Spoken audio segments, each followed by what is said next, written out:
Ozo omuntu atamanyi nsonga zino bwe zitambudde yayinza okukugamba ekintu ekyo n'akirabamu bali ey'amaanyi.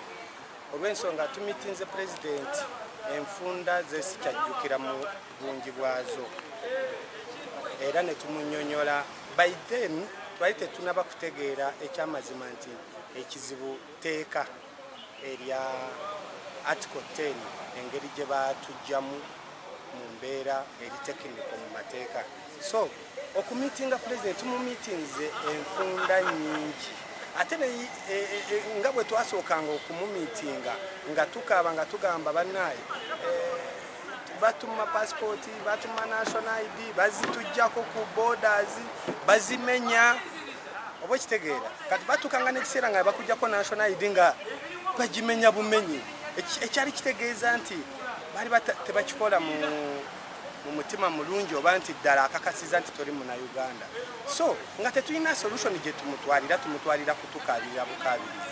So abali abagezi nga basaba ebifo, abali abagezi nga basaba ssente olw'okuba bo bayinanga tageti zaabwe ne intention zaabwe. So ne mukulu Frank ekyamututte oba ekyeyagenze mu State House okumitinga president singa yamutwalidde solution oba kitegeera solution naye ekyokuyita abavandimwe waliwo n'ebintu by'olina okulaba nti kuba n'ekigambo abavandimwe kya Lunyarwanda oba kitegeera still kisigala kyaki kya Lunyarwanda era ky'Abanyarwanda. Kati oŋŋamba otya ate nti oli mu kusolovinga kizibu kuba tumumitinze enfunda n'enfunda and then leka tumutwalire solution ku luno tumuyambeko kuba naye olusi osanga tamanyi kizibu kiri luddawa oba kizibu ki. Olowooza tekigenda kwongezaawo entalo Gashumba okumugoba mu kika?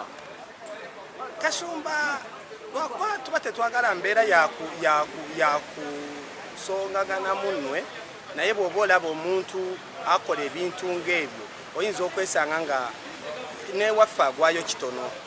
Olw'ensonga waliwo ebintu ebiranga abantu oba n'omuzi z'Abanyarwanda. Kati omukulu oyo mutuyina embaga emu gye twaliko eyo saidi z'engoma tuli ku mbaga Abanyarwanda mubamanyi bagaba nte mataka nte ye bwe yavaayo yagaba German Shepherd omugole mbwa amuwadde embwa.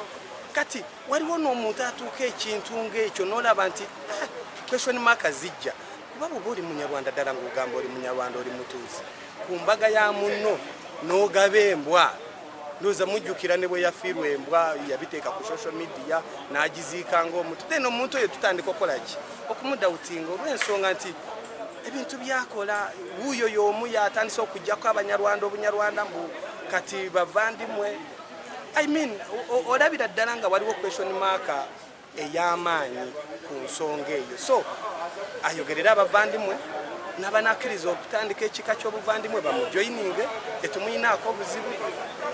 Oba ayagala ssente agende ze yasabye ogenda mu okukyusa article 10 ayagala $2 million era president yamusuubiza zimuwa asasule balooya bakyuse article ate kyatayogeddeko kumba atayagala kukyusa eri kujja mu Banyarwanda kuteekamu ki bavandimwe andi agende abanajoyininga bajoyininge naye affairs z'Abanyarwanda aziveeko taddamu kwogera kigambo Banyarwanda olw'ensonga ye yalaze kiki kyakola ki kyali. So n'olw'ensonga eyo yasigale mu ekyo abeere omuvandimwe abeere yayagala ebirala oba n'akyusa n'ebirala ne babeera ne kabaka waabwe Museveni n'abawa kabaka waabwe be bamanyi naye ffe tujja kusigala ekyo Katonda kye yatuwa.